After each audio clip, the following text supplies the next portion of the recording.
Welcome back to Motive of Matter, where neuroscience meets the criminal mind. This channel explores how brain science, psychology, and trauma may contribute to extreme behavior.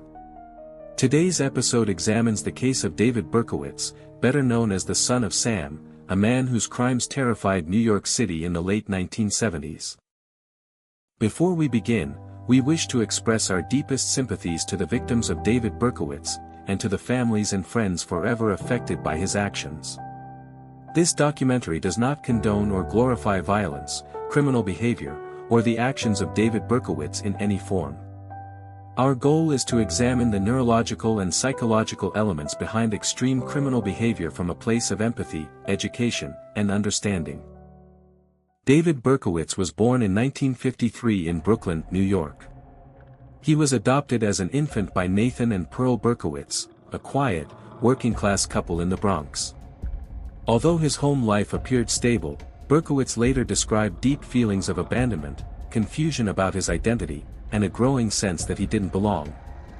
He struggled socially, performed poorly in school, and showed early signs of emotional disturbance, including animal cruelty and fire setting, both indicators of deep psychological unrest.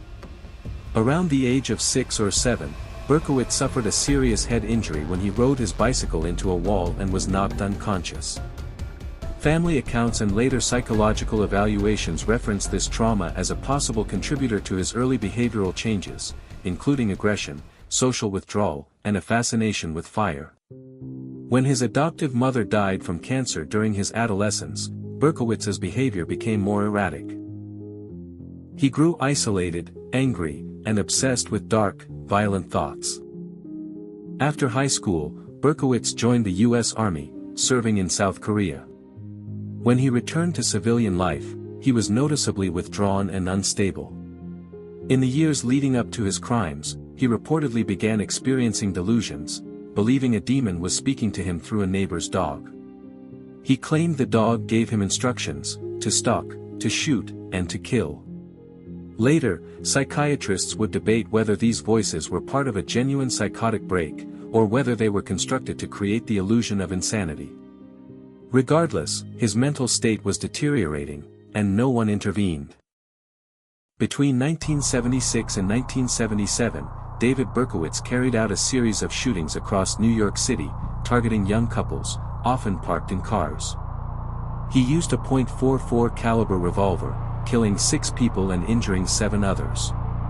The randomness of the attacks, and the lack of a clear motive, created a wave of fear throughout the city.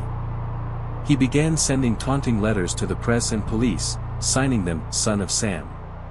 The persona he created was theatrical, almost cinematic, but the damage was real. Lives were lost. Families were shattered. After his arrest in 1977, Berkowitz was examined by court-appointed psychiatrists. He was diagnosed with paranoid schizophrenia, though later evaluations suggested personality disorders and delusional thinking may have played a greater role. There is no confirmed brain injury or neurological abnormality, but his mental state was clearly compromised.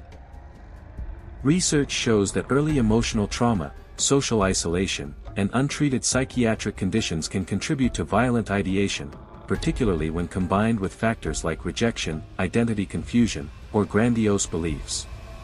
Berkowitz may not have suffered a visible brain injury, but psychologically, his mind showed signs of being fractured. Some theories, including those popularized by books and documentaries, suggest Berkowitz was part of a larger cult. While these stories add dramatic flair, most remain unverified. What we do know is this. Berkowitz was deeply disturbed, likely suffering from a mix of psychotic features, narcissistic traits, and a desire to feel powerful in a world where he often felt invisible. His crimes were not impulsive, they were planned, ritualistic, and tied to a distorted belief system. David Berkowitz is currently serving 6 life sentences in New York. In the 1990s, he claimed to have found God, and began referring to himself as the Son of Hope. He now works in prison ministry, warning others not to seek infamy through violence. Whether this is genuine transformation or another performance is a matter of debate. But the damage he caused can't be undone. 6 lives were lost. Thousands lived in fear. David Berkowitz was a man whose internal world collapsed into violence. His case reminds us that understanding the psychology of a killer is not about sympathy, it's about prevention. The more we learn about the links between trauma, isolation, and untreated mental illness, the better equipped we are to recognize the warning signs, and stop the cycle before it starts. If this episode helped you see the mind behind the motive more clearly, consider subscribing or give us a thumbs up just to help us out. See you next week, where Motive of Matter will continue exploring the science of extreme behavior, with empathy, with ethics, and with evidence. Thank you for watching. And as always, stay curious.